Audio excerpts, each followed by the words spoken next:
நீ பேசும் உறவுகளுக்கு வணக்கம். கிட்டத்தட்ட 200 வருஷங்களுக்கு முன்னாடி கட்டப்பட்ட இந்த நுழைவாயில் இருக்கிறது மயிலாடுதுறை மாவட்டம் தரங்கம்பாடியில். தரங்கம்பாடி என்றாலே என் நினைவுக்கு வர்றது இந்த கோட்டை தாங்க. நான் முதல்ல 1990 9th ஸ்டாண்டர்ட் படிக்கும்போது இங்க வந்திருக்கேன். கோட்டையை பார்க்க போறோம் அப்படிங்கிற ஆவலும் எதிர்பார்ப்பும் என்னிடம் கொட்டி கிடந்துச்சு. ஏன்னா நான் முதல்ல பார்த்த கோட்டை இதுதாங்க. அதனால் இந்த கோட்டை எப்பவுமே என் மனசுக்கு ரொம்ப ஒரு நெருக்கமான கோட்டை அப்படின்னு தான் சொல்லணும். அதுக்கப்புறம் பாத்தீங்கன்னா ஒரு 6-7 முறை இங்க நான் வந்திருப்பேன். இருந்தாலுமே ஒரு முறை வரும்போதும் அப்படி புதுசா பாக்குற மாதிரி அப்படி ஒரு மகிழ்ச்சி எனக்குள்ள இருந்துகிட்டே இருக்கும். சுமார் 500 வருடங்களுக்கு முன்னாடி கிழக்கிந்திய கம்பெனிகளை ஆரம்பிச்சு போர்த்துகீசியர், டச்சுக்காரர்கள், ஆங்கிலேயர்கள், பிரெஞ்சுக்காரர்கள் வரிசையில கடைசியா நம்ம நாட்டுக்கு வந்தவங்க தாங்க டேனியர்கள். டென்மார்க், நார்வே பகுதியை சேர்ந்த இவர்கள் வாணிபம் செய்வதற்காக கட்டினது தாங்க இந்த கோட்டை. தஞ்சாவூரை ஆண்ட நாயக்கர் மன்னர்கிட்ட தான் அனுமதி வாங்கி 1620 வந்து இந்த கோட்டையை கட்ட தொடங்கியிருக்காங்க. 1646 முழுசா இந்த கோட்டை கட்டி முடிக்கப்பட்டது. இருந்தாலுமே பாத்தீங்க அப்படின்னா 1622 முக்கியமான சில பகுதிகள் கட்டி முடிச்சதுக்கு அப்புறம் செயல்பாட்டுக்கு கொண்டு வந்திருக்காங்க.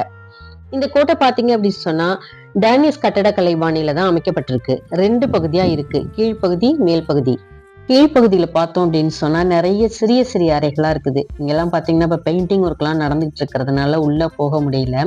இந்த சிறிய சிறிய அறைகள் வந்து பாத்தீங்கன்னா வீரர்கள் வந்து தங்குவதற்கும், பொருட்களை வந்து பாதுகாப்பா வைக்கிறதுக்கும், அவங்க வணிகம் செய்யறதுக்கான ஒரு இடமாவும் இந்த கீழ்ப்பகுதி வந்து அமைஞ்சிருக்கு. நிறைய அறைகள் இருக்கு. ஒரு அறைகளும் ஒரு பர்பஸ்க்காக யூஸ் பண்ணியிருக்காங்க. மேல் பகுதியில் உள்ள அறைகள் வந்து பாத்தீங்கன்னா கொஞ்சம் பெரிய அளவுல இருக்கு. இந்த அறைகள்லாம் வந்து பாதிரியார்கள், ஆளுநர்கள்லாம் வந்து செயல்படுற ஒரு அலுவலகமாக இருந்திருக்கலாம், அதே சமயம் தேவாலயமா கூட இருந்திருக்கலாம் அப்படின்னு தெரிய வருது. இப்ப வந்து அருங்காட்சியகமா வச்சிருக்கிறாங்க. அருங்காட்சியகத்துல பார்த்தோம் அப்படின்னா பீங்கான் பொருட்கள், கண்ணாடி பொருட்கள், மாவுக்கல் விளக்குகள், டெரக்கோட்டா பொம்மைகள், கத்திகள், திமிங்கலத்தோட எலும்போட ஒரு பகுதி, அப்புறம் பாத்தீங்கன்னா ஒரு பீரங்கி, இன்னும் சில பொருட்கள்லாம் வந்து காட்சிப்படுத்தி வச்சிருக்கிறாங்க. மேல இருக்கிற அந்த அறையில உள்பகுதியில இருந்து ஜன்னல் வழியா அந்த வங்கக்கடலை ரசிக்கிறது வந்து அப்படி இருந்துச்சுங்க. அதே மாதிரி வெளியில வந்து பார்த்தாலும் அந்த வங்கக்கடலோட அழகு வந்து அப்படியே கொள்ள அடிச்சது மனசு. அப்படி இருந்துச்சு. நம்ம நின்று அப்படியே பார்த்துட்டே இருக்கலாம் போல இருந்துச்சு எனக்கு. எவ்வளவு நேரம் தான் நிக்க முடியும்? நேரங்கள் வந்து ஆக ஆக நம்மளோட அடுத்த வேலைகள் நம்மளை அழைக்குது. அதனால கொஞ்ச நேரம் நின்று அதோட அழகை ரசிச்சுட்டு நான் இங்க இருந்து கிளம்புனேன். இன்னொரு விஷயம் என்னன்னா, கோட்டையை சுற்றி மிகப்பெரிய சுற்றுச்சுவரும் அகழியும் இருந்ததா சொல்றாங்க. அகழியை தாண்டி செல்றதுக்கு பாலமும் அமைக்கப்பட்டு இருந்துச்சான். ஆனா இப்ப வந்து பார்த்தோம் அப்படின்னு சொன்னா அகழி இருந்ததுக்கான சுவடே இல்லை. கோட்டையை உள்ள நல்லா சுத்தி பார்த்தாச்சு. வெளியில வந்து கடற்கரையில இருந்து அதோட அழகு எப்படி இருக்குன்னு பார்ப்போம் வாங்க. கடற்கரையில நின்னுக்கிட்டு இந்த அலைகளோட சத்தத்தோட அந்த சில்லுன்னு வீசுற காத்தோட சேர்ந்து அந்த கோட்டையை பார்க்கறதுக்கு அவ்வளோ ஒரு அழகா ரம்மியமா இருந்துச்சு, கம்பீரமாவும் இருந்துச்சு.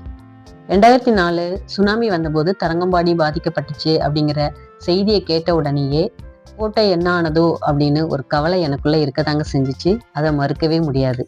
கோட்டையை கட்டி வர்த்தகம் நடக்க தொடங்கிய உடனே டேனியர்கள் வந்து இந்த தரங்கம்பாடியை ஒரு நகரமா உருவாக்குனாங்க. அதுக்கு மெயினா பாத்தீங்கன்னா இந்த சீரா நேர்கோட்டில் அமைஞ்சிருக்கிற தெருக்கள் தான் இன்னைக்கும் நமக்கு சாட்சியா நிக்குது. கண்ணுக்கு வந்து அப்படி ஒரு வியப்பளிக்கிற வண்ணம் இருக்குங்க இந்த தெருக்கள். பழங்கால தேவாலயங்கள், கல்விக்கூடங்கள், ஐரோப்பிய கால கட்டிடங்கள் நம்ம கண்ணுக்கு வந்து விருந்தளிக்குதுன்னு தான் சொல்லணும். அந்த தெருவில் நடந்து போகும்போது நம்ம நாட்டுல இல்ல, வேற ஒரு ஐரோப்பிய கண்ட்ரில தான் நம்ம இருக்கிறோம் அப்படிங்கிற உணர்வு நமக்கு கிடைக்குது அப்படிங்கிறது மறுக்க முடியாத உண்மை. தரங்கம்பாடியை பொறுத்த வரைக்கும் மிக முக்கியமான விடயம் என்னன்னு பாத்தீங்கன்னா பெண்களுக்கான தனி கல்விக்கூடம் அமைக்கப்பட்டுச்சுங்க அந்த காலத்திலேயே. அதுக்கப்புறம் பார்த்தோம் அப்படின்னா 1713 சீகன் பால்கு என்பவரால முதலா தமிழ் அச்சகம் இங்க தாங்க திறக்கப்பட்டுச்சு. பருத்தி, பட்டு, மிளகு, ஜவுளி உட்பட பல பொருட்கள் இங்க இருந்து ஏற்றுமதி செஞ்சிருக்காங்க. ஒரு சமயத்துல வங்காளத்துல உள்ள செராம்பூரை வந்து டேனிஷ்காரவங்க என்ன பண்றாங்கன்னா முக்கியமான வணிக மையமா மாத்துறாங்க. அதனால இந்த கோட்டையோட முக்கியத்துவம் குறைய தொடங்கிடுச்சு. அதுக்கப்புறம் ஆங்கிலேயர் கூடயும் அவங்களால போட்டி போட முடியல. 1845 ஆங்கிலேயர்கள்ட்ட இந்த கோட்டையை வித்துடுறாங்க. 1880 வரைக்கும் ஆங்கில கிழக்கிந்திய கம்பெனி வந்து தலைமையிடமா வச்சிருக்கு. சில காலம் வந்து நீதிமன்றமாகவும் இந்த கோட்டை செயல்பட்டு வந்துச்சு. ஆனா அதுக்கப்புறம் எவ்வித முக்கியத்துவமும் இல்லாம இந்த கோட்டை சும்மா கிடந்துச்சு அப்படின்னு தான் சொல்லணும்.